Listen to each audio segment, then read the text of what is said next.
morning and welcome. I'm Karen List. I'm the president of Advertising Women of New York and director of agency relations for the New York Times, and we are thrilled to welcome you to the Media Insights Breakfast. So welcome to the New York Times and welcome to AWNY's Breakfast. A special thank you to the Media Committee and our co-chairs of today's event. Guy Griggs from Turner Broadcasting. Guy, can you stand up?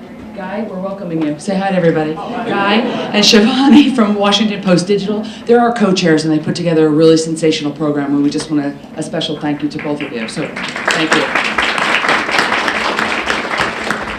As we kick off our 8th season of Advertising Week and today's premier panel, we are a proud sponsor and we have been for over 8 years, and we just want to say thank you for joining us.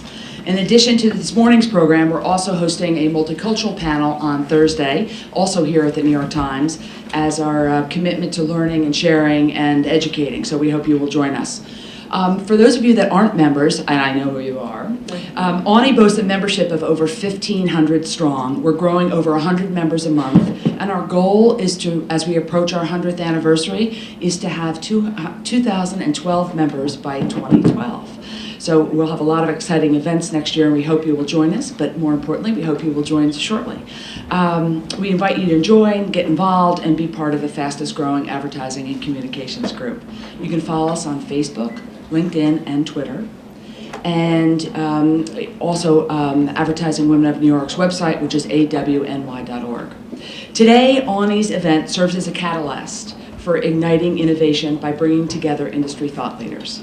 Our theme, Igniting Innovation Through Social, Local, and Mobile, is timely as we strive to leverage technology, content, and ignite innovation for brands and better connect with our consumers. How can brands leverage mobile technology and social media to provide utility for their clients and the best experience for customers and consumers? Today, we're going to hear from our thought leaders, the best innovators from Amex, Macy's, Pepsi, and Microsoft. We welcome you and thank you so much.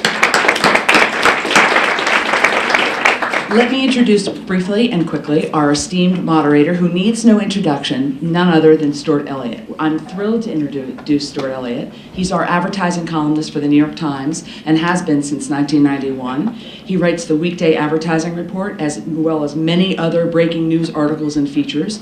And we all look forward to his In Advertising newsletter, which is on nytimes.com. Please welcome our own icon, Stuart Elliott.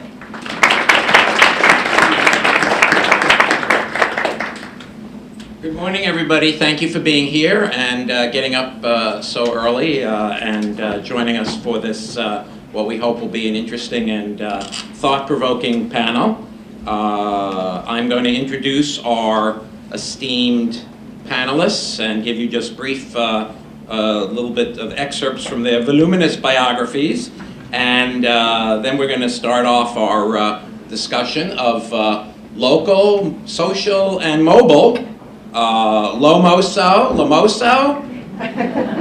Nobody's quite come up with the right catchphrase yet. We're all trying to work on that, and suggestions are welcome, and maybe we could have like a prize and have a competition with some sort of a prize.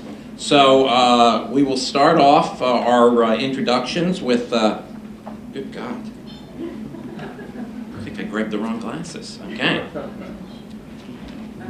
I don't know who anybody is now. Okay, we're going to do it this way. Okay, Pepper Evans, who's on the far end of the panel. Pepper is the Vice President of Digital Brand and Social Media at American Express. She leads digital innovation for all the firm's brand campaigns, like the social currency campaign in support of membership rewards that's running currently, that you've probably seen given the heavy media weights that they're using. And also worked on last year's Members Project, which focused on cause marketing. She runs multiple Facebook communities for Amex aimed at women, millennials, and card members. She's also responsible for social strategy and activation of events, such as Fashion Week and the US Open Tennis, and also oversees the company's YouTube channel. Our next esteemed panelist, next to Pepper, is Jennifer Casper. Can we get a woot-woot for Jennifer? Jennifer is the Group Vice President of Digital Media and Multicultural Marketing at Macy's. a small emporium down the street that you may have heard of. She leads Macy's digital media strategy with a focus on engaging customers, brand loyalty, and driving sales, which after all is what everything is all about, ain't it? She and her team manage the Macy's social media presence, the mobile marketing platforms, and display advertising campaigns, and partner with Macy's.com to do the multi-channel marketing efforts for the Macy's brand. Also oversees development of multicultural media and event strategies, and just about the only thing that she isn't involved with is picking out the Santa Claus every year for the Thanksgiving parade. But he may have a, we may be able to follow Santa on Twitter this year. So look great in a beard. Ho, ho, ho. Okay, coming up next on our panel is Shiv Singh, who is at the global head of digital for PepsiCo Beverages, which is a division of PepsiCo up in Purchase. He oversees paid, owned, and social media. And before that, he was at the Razorfish Agency for 12 years at the New York, London, and San Francisco offices, and worked with clients like Mercedes-Benz, Citigroup, Microsoft, Ford, and Victoria's Secret, which should be interesting if we could get some secrets out of Victoria. He's also the author, which fascinates me, of a book called Social Media Marketing for Dummies. Is that true? Yes, it is. Okay, is that, Yeah. okay. We had I think we had I was actually joking in my bio. It's not true. It's not true, really? Oh, okay, all right. I think we had a story recently. There's a war going on between the Dummies books and the Idiot Guides, which is sort of a fascinating social commentary on America. But we won't go into that now. Rather, we'd like to introduce our final panelist, who's Barbara Williams. Barbara is the Mobile Marketing Global Practice Leader for Microsoft, where they are building mobile marketing communications capability across over 6,000 marketers globally. Her brief includes, and her experience include mobile and digital marketing, brand management, agency account management, audiences, and clients. So please welcome all our panelists. We're going to have what I hope is a lively and thought-provoking conversation up here on the subject of Lomoso or Slamowo or Momo, Ho-Ho Momo, or whatever we're going to call this practice area, and have some thoughts, hopefully exchanged. I'm going to ask the panelists some questions. We'll have some dialogue. And while we're up here, I want you all hopefully to think of some interesting questions for our panelists, because we are going to pepper them, including Pepper, and the other panelists with lots of hopefully what I hope will be questions that will elicit even additional insights into this subject.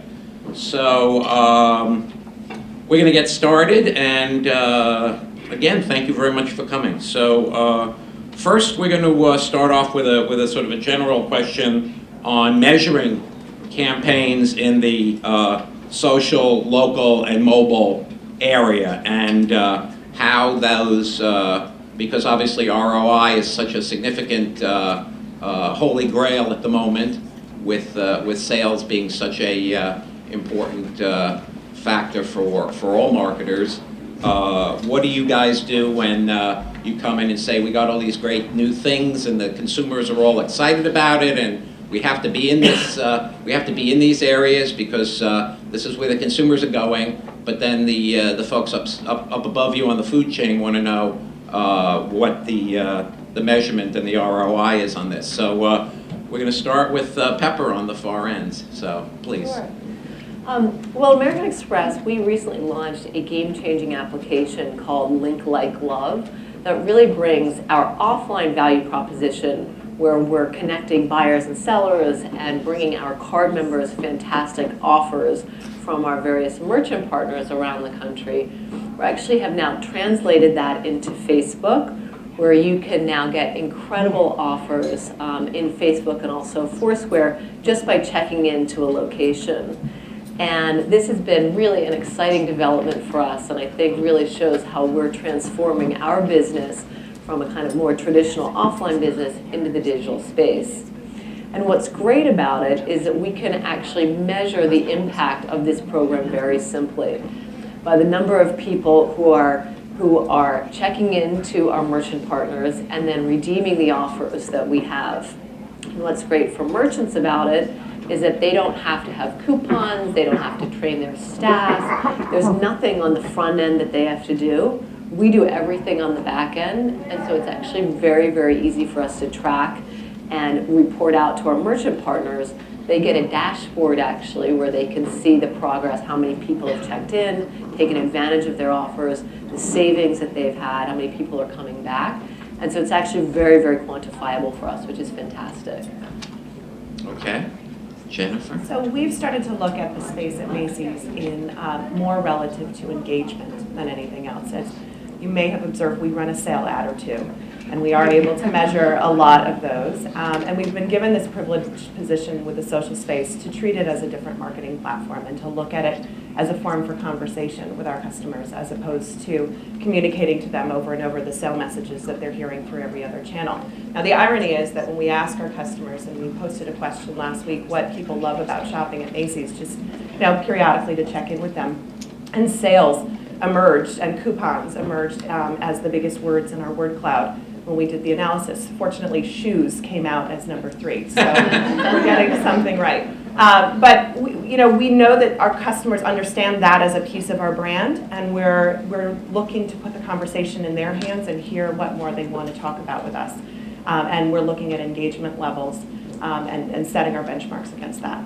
Have you ever done anything where like something is only, there's a sale, but it's only conveyed to consumers through social media or mobile media? Have you done anything like that yet? We've debated that.